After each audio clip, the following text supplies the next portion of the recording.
मदरसों पर फूटा योगी का गुस्सा। 4000 मदरसों को विदेश से फंडिंग। बांग्लादेश और खाड़ी देशों से मिला फंड। क्या है मदरसों की असली सच्चाई? 4000 से ज्यादा मदरसों की आफत। नमस्कार, पर्दाफाश में आपका स्वागत है। मैं हूं आपके साथ सोनाली। मदरसों की शामत एक बार फिर आ गई है। क्यों? क्योंकि उत्तर प्रदेश में विदेशी फंडिंग हासिल करने वाले मदरसों पर कार्रवाई होगी। करीब 4000 से ज्यादा मदरसे इसके दायरे में आएंगे। पिछले साल हुए सर्वे में 8441 मदरसे अवैध मिले थे, जिसमें से 4000 मदरसे ऐसे थे जिन्हें विदेशों से फंडिंग मिल रही थी। अब बोर्ड परीक्षा खत्म होने के बाद उन पर कार्रवाई की तैयारी की जा रही है। इसके लिए अल्पसंख्यक कल्याण विभाग और पुलिस अधिकारियों के बीच बातचीत भी हो चुकी है।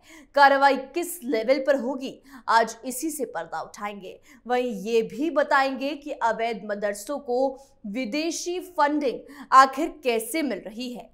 तो आज इन अवैध मदरसों पर 100 नहीं, 200 नहीं, बल्कि पूरे 4000 मदरसे जिनकी अवैध फंडिंग चल रही थी, उसी से पर्दा उठाएंगे और सीएम योगी के तगड़े एक्शन का भी खुलासा करेंगे। तो चलिए शुरू करते हैं। पिछले साल योगी सरकार ने अवैध मदरसों को पकड़ने के लिए पूरे प्रदेश में सर्वे कराया था। वहीं कानपुर में सबसे ज्यादा और कई मदरसों की अवैध सोर्स से पैसे मिलने का पर्दाफाश हुआ था।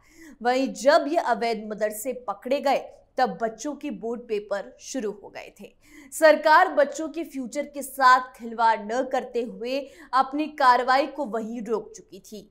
और उसके बाद अब जब बोर्ड के पेपर खत्म होकर रिजल्ट भी बाहर आ गया है, तो अब कार्रवाई करने के लिए योगी सरकार पूरी तरीके से तैयार है। योगी सरकार ने पूरा एक्शन लेते हुए 4000 मदरसों पर कार्रवाई करने का प्लान बना लिया है। ये वो मदरसे हैं जिनकी कमाई बाहर से हो रही है, यानी कि इन मदरसों को कोई और पाल रहा था। रिपोर्ट में यह भी सामने आया कि ऐसे कई मदरसे हैं जिनको आतंकी संगठनों से पैसा मिल रहा है और यही डर सरकार को था। आतंकी संगठन की पूरी कोशिश रही है कि मदरसों को आतंक की फैक्ट्री बना दिया जाए, ताकि समाज में दंगे, फसाद, आतंक और कट्टरपन बढ़े। ऐसे मदरसों में पढ़ाई नहीं बल्कि आतंक की ट्रेनिंग दी जाती थी और बच्चों को अपने ही देश के खिलाफ भड़काया जाता था और उनके अंदर ये जहर घोला जाता था कि भारत हमारा देश नहीं है। कई मदरसों में तो नेशनल एंथम यानी राष्ट्रगान भी नहीं गाया जाता था। कट्टरपन और देश विरोधी जहर इन बच्चों के मन में भरा जाता था। आपको बता दें, पिछले साल कैसे मदरसों पर शिकंजा कसा गया था और योगी सरकार ने सर्वे का क्यों फैसला लिया था। उत्तर प्रदेश की योगी आदित्यनाथ सरकार ने आदेश दिया था कि राज्य के सभी मदरसों का सर्वे किया जाए और उनकी रिपोर्ट प्रशासन को सौंपी जाए। यूपी सरकार राज्य की शिक्षा व्यवस्था के कायाकल्प की दिशा में प्रयास कर रही थी। मदरसों के सर्वे को लेकर सभी जिलों के डीएम को आदेश दिया गया। इसके लिए 5 अक्टूबर 2022 तक की समय सीमा भी तय की गई। उन मदरसों का सर्वे हुआ जो गैर मान्यता प्राप्त है और यही गैर मान्यता प्राप्त निकले 4000 मदरसे जिन पर एक्शन लेने की तैयारी में है योगी सरकार। वह इस संबंध में एक बैठक भी हुई थी। इसमें साफ कर दिया गया था कि सर्वे में एसडीएम, बीएसए और जिला अल्पसंख्यक अधिकारी मौजूद रहेंगे। ये रिपोर्ट जिलाधिकारी को सौंपी गई जिससे वो आगे सरकार को बढ़ाए। दरअसल इसका उद्देश्य मदरसों की शिक्षा व्यवस्था को और आधुनिक बनाना था। किस जिले में कितने गैर मान्यता प्राप्त मदरसे हैं और उनमें कितने स्टूडेंट्स एजुकेशन ले रहे हैं, इसकी जानकारी मिली। इन मदरसों में जिनका संचालन ठीक से हो रहा होगा उन्हें मान्यता के दायरे में लाया गया। किन मदरसों को कहां से फंडिंग मिल रही है, इसकी भी जांच की गई। उत्तर प्रदेश मदरसा बोर्ड से उन मदरसों को मान्यता दिलाई गई जो इसके योग्य हैं। इतना ही नहीं, सरकार को ये जानकारी भी हासिल हुई कि इन मदरसों में पढ़ा रहे शिक्षक कौन हैं और क्यों पढ़ा रहे हैं। मदरसों का सिलेबस क्या है, रिपोर्ट में ये भी जुटाया गया। राष्ट्रीय बाल अधिकार संरक्षण आयोग यानी एनसीआरसीपी के मानकों के अनुरूप ये काम किया गया। राज्य के अल्पसंख्यक कल्याण मंत्री दानिश आजाद अंसारी ने कहा था कि बच्चों के मूल अधिकारों को सुरक्षित करने के लिए आवश्यक है।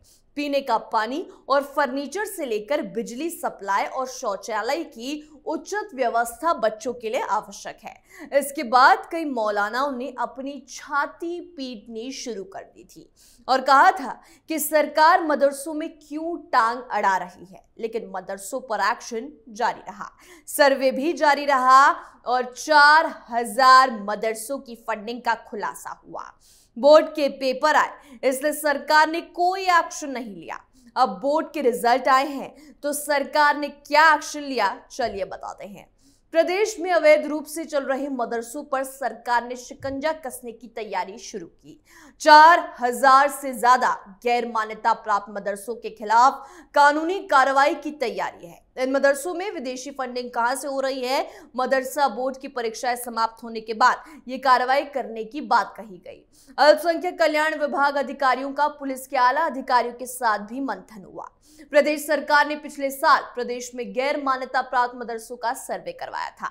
सीएम योगी की अध्यक्षता में इस बात के लिए बैठक हुई थी। 12 बिंदुओं पर कराए गए सर्वे में एक महत्वपूर्ण बिंदु ये भी था कि मदरसों की आय का सोर्स क्या है। सर्वे में 8441 मदरसे ऐसे मिले थे जो अवैध रूप से चल रहे थे, इनकी मान्यता नहीं ली गई। खास तौर पर से यूपी नेपाल बॉर्डर के जिलों में तो इस तरह के मदरसों का जाल मिला था। सिद्धार्थनगर में 500 से ज्यादा मदरसे ऐसे मिले थे, बलरामपुर में 400 से ज्यादा, लखीमपुर खीरी में 200, महाराजगंज में 60, बहराइच और श्रावस्ती में 400 से ज्यादा मदरसे गैर मान्यता प्राप्त मिले थे। हालांकि इनमें से अधिकतर मदरसा संचालकों ने ये बताया कि उनके मदरसे चंदे और ज़कात से चल रहे हैं, पर इनमें 4000 से ज्यादा मदरसों में विदेशी फंडिंग की बात सामने आई। दरअसल मदरसा संचालकों ने बताया कि उन्हें मुंबई, चेन्नई, कोलकाता, दिल्ली, हैदराबाद और कई महानगरों से फंड मिलता है, पर यह सामने आ रहा है कि इन शहरों के जरिए सऊदी अरब और बाकी देशों से यहाँ पैसा आता है। खास तौर से दुबई के काफी लोग यहाँ पैसा भेजते हैं। नेपाल, बांग्लादेश से भी पैसा आने की बात सामने आ चुकी है। इसे चंदा बताया जा रहा है। ये चंदा सरकार के रडार पर अब आया है। साथ ही मदरसा संचालक इस चंदे के सही दस्तावेज भी नहीं दे पा रहे हैं। हालांकि सरकार स्टैंडर्ड पूरे करने वाले मदरसों को मान्यता देने की बात भी कह रही है, पर सबसे पहले उन मदरसों पर कानूनी कार्रवाई होगी जो विदेशी फंडिंग से अवैध मदरसे चला रहे हैं। इस समय मदरसा बोर्ड की परीक्षाएं चल रही हैं जो इसी महीने खत्म हो जाएंगी। उसके बाद ऐसे मदरसों पर कानूनी कार्रवाई की बात कही जा रही है। सरकार चाहती है कि अल्पसंख्यक बच्चे भी बेहतर शिक्षा लें। हम उन्हें आधुनिक शिक्षा देना चाहते हैं, ऐसा सरकार का कहना है। कंप्यूटर से जुड़ रहे हैं, पर अब काफी मदरसों में विदेशों से फंडिंग आती है। अल्पसंख्यक बच्चों की गरीबी का फायदा उठाकर उन्हें बाहर ले जाते हैं, जिसके जरिए संदिग्ध गतिविधियों में बच्चों को लिप्त किया जाता है। काफी मदरसों में इस तरह की फंडिंग सामने आई है। पुलिस के उच्च अधिकारियों से भी बात हो गई है। परीक्षा के बाद ऐसे मदरसों पर कानूनी कार्रवाई की जाएगी। पर्दाफाश में आज के लिए इतना ही। कल एक बार फिर एक नए मुद्दे के साथ हाजिर होंगे। तब तक के लिए देखते रहिए कैपिटल टीवी उत्तर प्रदेश। नमस्कार।